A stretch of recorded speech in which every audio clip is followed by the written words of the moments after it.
Good afternoon, नमस्कार, बहुत बहुत स्वागत है। मैं मोहम्मद सिंह, आप देख रहे हैं afternoon prime time India news पर। बात आज पश्चिम बंगाल की। पश्चिम बंगाल में दशकों से जारी खूनी राजनीतिक हिंसा और दंगा संस्कृति पर अंतिम प्रहार करने के लिए शिवेंदु सरकार ने 1972 में बने the West Bengal maintenance of public order act में ऐसा संशोधन करने जा रही है जिसने राजनीतिक गलियारों से लेकर कानूनी विशेषज्ञों तक बहस छेड़ दी है। अब तक दंगा करने वाला गिरफ्तारी, मुकदमे और जेल से डरता था, लेकिन अब अगर यह संशोधन कानून बन गया तो दंगे में हुई सार्वजनिक या निजी संपत्ति की भरपाई दर्शकों सीधे दंगाइयों की संपत्ति से की जा सकेगी। यानी नुकसान सड़क का हो, बस का हो, दुकान का हो या किसी आम नागरिक के घर का, सरकार उसकी वसूली अपराधी की जमीन, मकान, बैंक खाते या दूसरी संपत्तियों से कर सकती है। सरकार इसे कानून का डर और जवाबदेही बता रही है। उसका कहना है कि जब नुकसान जनता का होता है तो उसकी भरपाई भी दोषी से ही होनी चाहिए। लेकिन विपक्ष और कई कानूनी जानकार सवाल उठा रहे हैं, क्या किसी व्यक्ति को दोषी साबित होने से पहले उसकी संपत्ति पर कार्रवाई होगी? क्या इस कानून का इस्तेमाल राजनीतिक विरोधियों पर दबाव बनाने के लिए किया जाएगा? और सबसे बड़ा सवाल, क्या यह कानून दंगाइयों पर नकेल कसेगा या फिर एक नई संवैधानिक बहस को जन्म देगा? बंगाल की राजनीति पहले ही आरोप प्रत्यारोप, हिंसा और चुनावी टकराव के लिए चर्चा में रही है। ऐसे में प्रस्तावित संशोधन सिर्फ एक कानूनी बदलाव नहीं, बल्कि राज्य की राजनीतिक और प्रशासनिक सोच में बड़ा बदलाव माना जा रहा है। आखिर यह कानून क्या कहता है? रिकवरी कैसे होगी? किसकी संपत्ति जब्त हो सकती है दर्शकों? और क्या इससे दंगे रुकेंगे या विवाद बढ़ेंगे? आज इसी बड़े सवाल की तह तक पहुंचेंगे हम। खास मेहमान भी होंगे चर्चा के लिए, लेकिन उससे पहले इंडिया न्यूज के सवाल जो आपके लिए जानना बहुत अहम, बहुत जरूरी हो जाते हैं। जी हां, बंगाल का शिवेंदु मॉडल आखिर परेशानी का सबब किसके लिए है? जी हां, सवाल नंबर 1 आपकी स्क्रीन पर आने जा रहा है दर्शकों, जिस पर हम चर्चा करेंगे।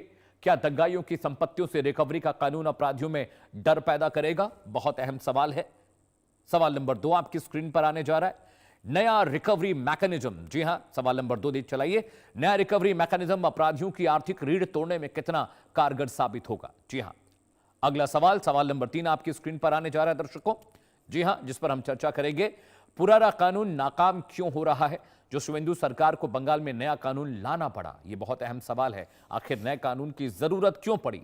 अगला सवाल, क्या नया कानून दंगाइयों को स्पॉन्सर करने वाले राजनीतिक चेहरों को बेनकाब कर जेल भेजेगा? और शायद इसीलिए भूचाल आया हुआ है दंगाइयों और जो अपराधी हैं उनके मन में नए कानून के आने से। अगला सवाल, नए कानून के आते ही विपक्ष में खलबली, क्या इस बात के सबूत हैं कि अब तक दंगाइयों की वैशाखी पर वोट बैंक की राजनीति चमकाई जा रही थी और अब वो जो सियासी पंडित हैं वो ये कह रहे हैं कि ये कानून आने के बाद जो दंगाई हैं, जो राजनेता, जो दंगाइयों के बूते अपनी राजनीति चमका रहे थे, उनका सफाया हो जाएगा। चलिए ग्राफिक्स में आगे बढ़ते हैं। क्राइम सिंडिकेट का जो फंड है, कैसे दंगे की सजा सिर्फ जेल नहीं होनी चाहिए, रिकवरी भी एक बहुत इंफॉर्मेटिव मॉडल बनने जा रहा है। इन्फो नंबर 1 आपकी स्क्रीन पर। दंगे, आगजनी, हिंसा के दौरान सरकारी निजी संपत्ति को नुकसान की भरपाई उपद्रवियों से की जाएगी। जी हां, ये जो नया कानून आ रहा है उसमें क्या कुछ होगा वो मैं आपको बता रहा हूं दर्शकों। इन्फो नंबर 2, विशेष आयोग का गठन किया जाएगा जो नुकसान का आकलन करेगा। जी हां, आयोग बनेगा, दंगे के दौरान, हिंसा के दौरान जो नुकसान है उससे कैलकुलेशन किया जाएगा, उसके बाद कार्रवाई होगी। इन्फो नंबर 3 आपकी स्क्रीन पर, दोषियों की संपत्ति बेचकर या भू राजस्व की तरह जुर्माना वसूला जाएगा। जो नया कानून शिवेंदु अधिकारी की सरकार लेकर आ रही है, दंगाइयों पर नकेल इससे जरूर कसेगी, लेकिन कई सवाल भी खड़े हो रहे हैं।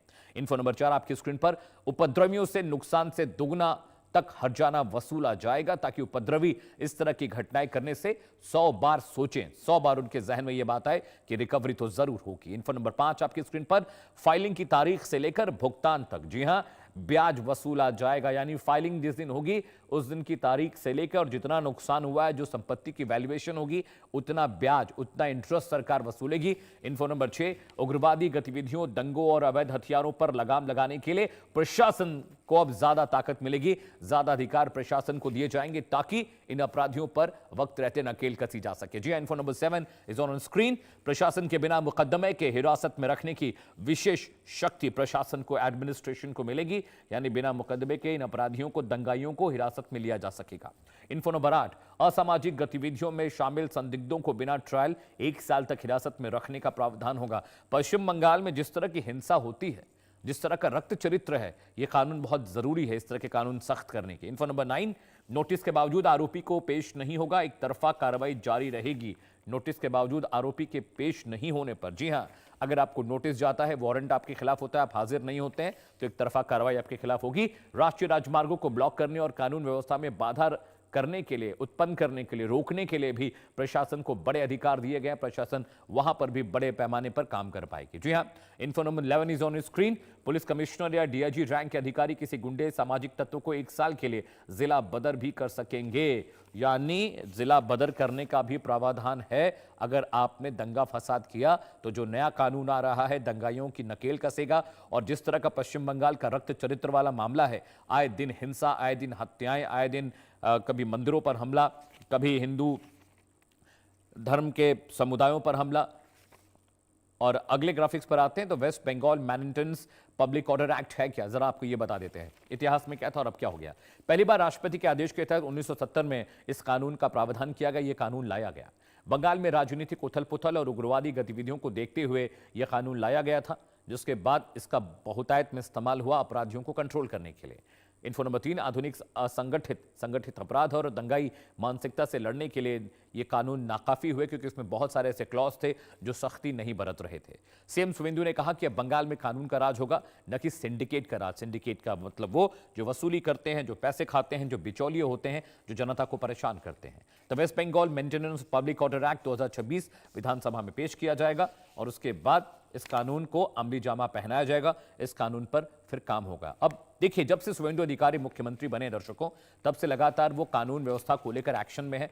कड़े फैसले क्यों लेने पड़े, आइए मैं आपको वो बता देता हूं क्या वजह थी। राज्य की कानून व्यवस्था को मजबूत करना बहुत बड़ा चैलेंज था शुवेंदु अधिकारी के लिए। वजह नंबर 2, दशकों पुरानी राजनीतिक हिंसा की संस्कृति को खत्म करना था, क्योंकि ममता बनर्जी की सरकार में जिस तरह की हिंसा हुई उसके बाद एक बहुत इंपॉर्टेंट कानून लाने की, सख्ती करने की जरूरत थी। समानांतर सिंडिकेट राज को पूरी तरह से ध्वस्त करना भी एक बहुत बड़ी वजह थी। पुराना जो सिंडिकेट राज चल रहा है, जो हत्याएं कर रहे हैं, लूट कर रहे हैं, बिचौलिए थे, उनको खत्म करने के लिए बहुत जरूरी था, क्योंकि पैरेलल सिंडिकेट बड़े पैमाने पर पश्चिम बंगाल में चल रहा था। वजह नंबर 4, सरकारी और निजी संपत्ति की सुरक्षा भी बहुत जरूरी थी। पब्लिक प्रॉपर्टी को नुकसान पहुंचता था। अब ये दंगाई ये करने से 100 बार सोचेंगे। वजह नंबर 5, दंगों के सफेद पोश आकाओं और सिंडिकेट स्पॉन्सर्स पर भी नकेल बहुत जरूरी थी। इसलिए शुवेंदु अधिकारी ने सीएम बनते सबसे पहले कानून व्यवस्था का जिम्मा उठाया और उसे सख्त करने के लिए लगातार कार्रवाई शुरू कर दी, काम शुरू कर दिया। जी हां, वजह नंबर 6 आपकी स्क्रीन पर आने जा रहा है। निवेशकों का भरोसा जीतना और पलायन रोकना। देखिए, इन्वेस्टमेंट के नाम पे पश्चिम बंगाल शून्य है। अगर आप वहां पर देखेंगे तो बड़े बड़े कारोबारी पश्चिम बंगाल में पैसा लगाने से डरते हैं, क्योंकि अब से पहले की जो सरकारें थी वहां पर उस तरह का माहौल नहीं बना पाई। अपराधियों में कानून का खौफ पैदा करना, ये बहुत बड़ी वजह थी।